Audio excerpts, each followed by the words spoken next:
Hello, welcome to Match of the Day 3. Mark Lawrenson, Michael Owen and Sam Wallace from The Independent with me this week. There are far too many twists and turns to discuss the title race or the relegation battle, so we thought we'd concentrate on something a little bit more simple, which is who'll win Player of the Year. Eamon Power already on the Facebook page says, do you think any other player has a chance of winning it apart from Suarez? Laura? No. Excellent. This is going to be the shortest Match of the Day 3 ever. Is it Suarez for you as well? It's certainly Suarez for me. I think the next in line is probably Yaya Toure. If they actually, Manchester City, win the league and he continues his good form, then he could give them a run for his money. Other names involved, maybe Lallana could get a good shout, Hazard, maybe. But no, I think Suarez. Sorry, Mark. Can I just ask Sam this? When do you vote? For the FWA, yeah. Which is we haven't even got our voting forms yet. All right. So that's not. They might not have won the league then, City, mightn't they? No, it's possible that won't be the case, yeah. And I think it's, from a player's point of view, you vote way before... Yeah, you do, don't you? You vote around February, don't you? February one, yeah. Yeah, you can fix that as well, can't you? What do you mean by that? Well, when I say fix, in inverted commas, because I used to be a PFA rep at Liverpool, and the lads would say to you, right, who do you think out of our team is going to get in? Right, you know, the team thing and then the individual, and you go, well, every year Dalglish and Rush and all that. Right, let's pick someone who's really minging at another club, and then they're not going to get in, are they? It happens, doesn't it? Sorry. Does it continue like that? Did this happen in your era? I've never heard of that. No. One thing that you do, though, is you always put your PFA rep as your...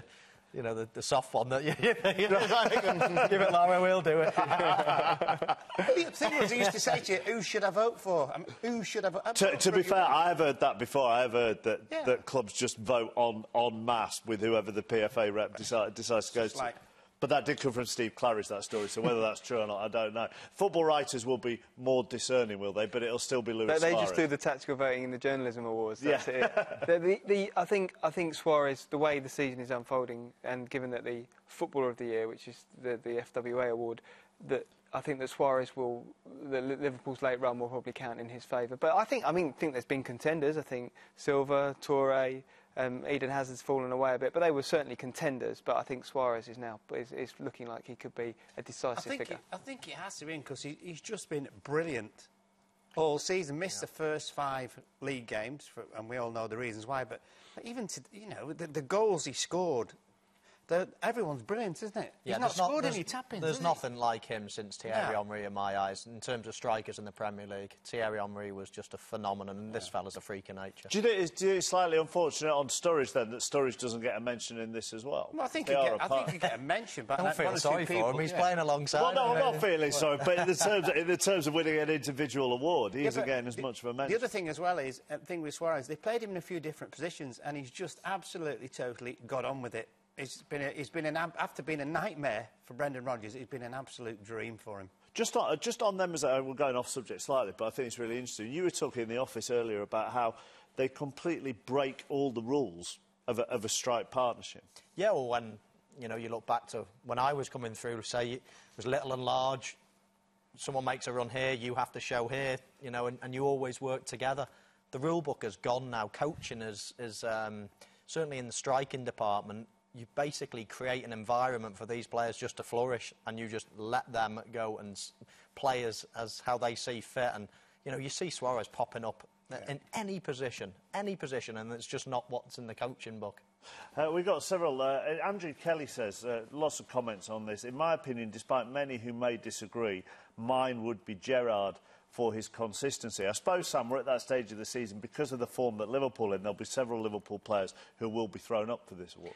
I can see the argument for Gerrard in that I remember Ryan Giggs won a PFA award a few years ago, and you felt it was almost like a kind of like an award for not just that season, but for a kind of few BAFTA seasons. lifetime achiever when you get to the end of your career. And although Steven Gerrard's won the PFA Player of the Year before, so it's not like he hasn't done it before. I think with Giggs he hadn't. So that's the problem when you play for a very successful team. The vote always gets split. Famously in '99, I think the FWA Football Year was Ginola, and Ferguson was furious because he felt obviously it should be one of his players, but the vote gets split, so that occasionally is a factor. The other thing as well, chappers, is that players can't remember from the start of the season. In fact, it's also almost for the half of the last season. They have absolutely no idea. So when I'm saying that is, then it's somebody who in the last few weeks, when you get the voting forms, suddenly is on the top of everyone's head, and they go, "Oh yeah, I'll give it to him." So I always think it's a strange one. Well, it is strange, isn't it? Because the fickle nature of football, and I think one of you said Eden Hazard's dropped off slightly over the last maybe 3 weeks, 4 weeks. You could argue maybe 2 months ago it would have been a straight fight between Aaron Ramsey and Eden Hazard, maybe with Suarez thrown in as well. But Ramsey's injury means, in some ways, as it comes around to voting, you kind of forget about his first half of the season. Yeah, I think that's a fair point. I think Loro's point is very relevant in terms of the better you do, the closer to the vote is going to play massively into your favour. But I think if you look at the winners over the years, I don't think there's too many big surprises. So as much as you're all talking about conspiracy theories and things like that, I think mainly the right people win the award. And the clue for the players is Player of the Year. But theirs is probably Player of the last 6 weeks, I'm afraid. I know, but also the big clubs get favoured, I suppose, in all of this, and attacking players tend to get favoured as well. It'll be interesting to see how many Southampton players are in the overall team of the year, won't it? Yeah, it's Arnold getting that. Yes, I think it's always it's normally strikers, isn't it? And that's that get. I think possibly the last footballer of the year from the FWA was Paul McGrath, I think, and that was when in his Villa days. So I think what I think would make it more interesting is what they do with the Ballon d'Or, which is to actually publish the votes. So it's not a secret ballot, and you get to see who everyone votes for. Maybe people might then put a bit more thought into it and be more accountable. The thing is as well, though, you say about Southampton players, but, you know, I mean, everyone's going to vote for, in terms of the team, for Suarez and Sturridge, aren't they? Yeah. I mean, you have to. Yeah. You have to. And, I mean, there's no bias intended. You just, because they have been... You know, they will be in everybody's team at the moment. Although then when you start publishing the votes, then you get criticised for who you vote for, don't you? You can't win. You can't, but I do find that fascinating, the Ballon d'Or lists, when you see who Steven Gerrard's voted for, who Roy Hodgson. It is interesting, and it does add that extra kind of... You have to then justify the decision. That gives it an extra edge, I think. Which do players prefer winning football? The one voted for by the peers or the one voted for by those horrible journalists? This is a former European Footballer of the Year. And I only won it once. Yeah, I think from your peers is the one, isn't it? It has to be.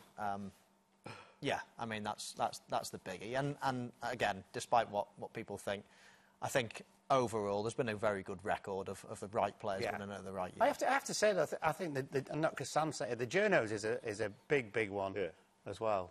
Very big. And whilst we all consider the nightmare that would have been Mark Lawrenson European Footballer of the Year, we will see... May we? May we? Yeah, very good. See you next week. Au revoir.